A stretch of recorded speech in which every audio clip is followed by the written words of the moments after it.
Salam sejahtera bagi kita semua. Salam, Om Swastiastu, Namo Buddhaya, dan salam kebajikan. Halo everyone, perkenalkan nama saya Tria Istianingsih. Saya salah satu perwakilan dari kelompok 16 ingin mempresentasikan hasil kerja kelompok saya, di mana tugas ini dikerjakan sebagai tanggung jawab atas tugas yang diberikan oleh dosen saya, yaitu Bapak Agung Tri Putranto, Sarjana Teknik Magister Manajemen.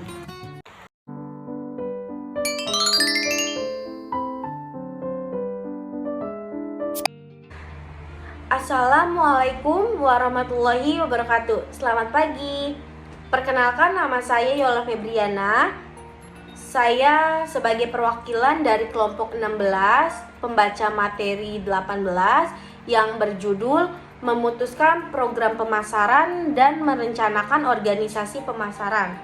Di sini saya nggak sendiri, saya akan ditemani oleh dua teman saya.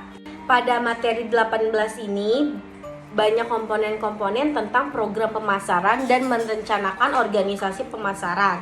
Yang pertama yaitu ada mengembangkan dan mengelola program periklanan. Apa yang dimaksud dengan iklan? Iklan adalah semua bentuk terbayar atas presentasi non-pribadi dan promosi ide, barang atau jasa oleh sponsor yang jelas. Dalam sumber lain disebutkan bahwa iklan adalah struktur informasi dan susunan komunikasi non-personal yang dibiayai dan bersifat persuasif dan promosi tentang suatu produk, jasa atau ide oleh sponsor yang teridentifikasi melalui berbagai media massa seperti televisi, marketplace, sosial media lainnya. Dan ada beberapa tujuan iklan, yaitu tujuan iklan harus mengalir dari keputusan-keputusan sebelumnya mengenai pasar sasaran, pemetaan pasar, dan program pemasaran. Tujuan atau sasaran iklan merupakan suatu tugas komunikasi tertentu dan tingkat pencapaiannya harus diperoleh pada audiens tertentu dalam kurun waktu tertentu pula. Tujuan iklan dapat digolongkan menurut sasarannya untuk menginformasikan, seperti membujuk, mengingat, dan memperkuat. Materi yang kedua yaitu tentang keputusan media dan pengukuran efektivitasnya. Bagaimana cara mengukur efektivitas iklan? Yang pertama dengan cara mengukur konversi dari cost per segmen atau biaya per segmen. Yang kedua ada mengukur ROAS atau ROI. Yang ketiga ada mengukur hasil per perangkat. Berikutnya adalah promosi penjualan. Promosi penjualan adalah sebuah usaha untuk menyebarluaskan atau menawarkan sebuah produk, jasa dengan tujuan menarik para calon konsumen untuk membelinya.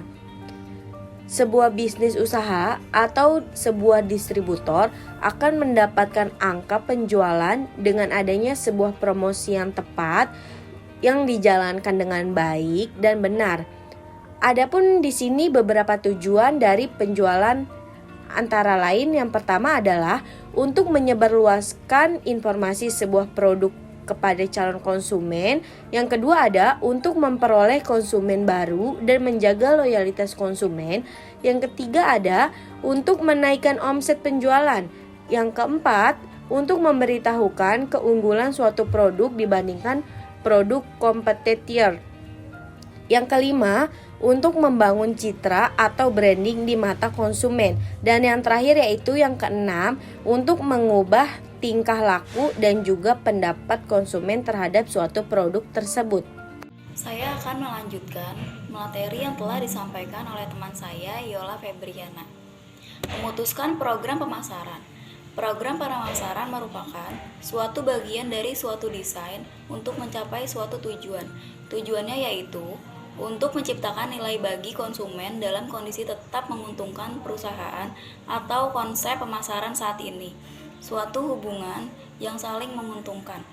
Pada satu sisi ada perusahaan yang menggunakan bauran pemasaran yang terstandarisasi secara global di seluruh dunia.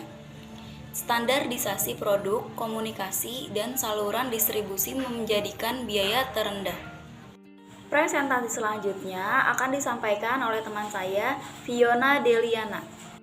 Saya akan melanjutkan materi yang sudah disampaikan teman saya, Siva Regita Pasha.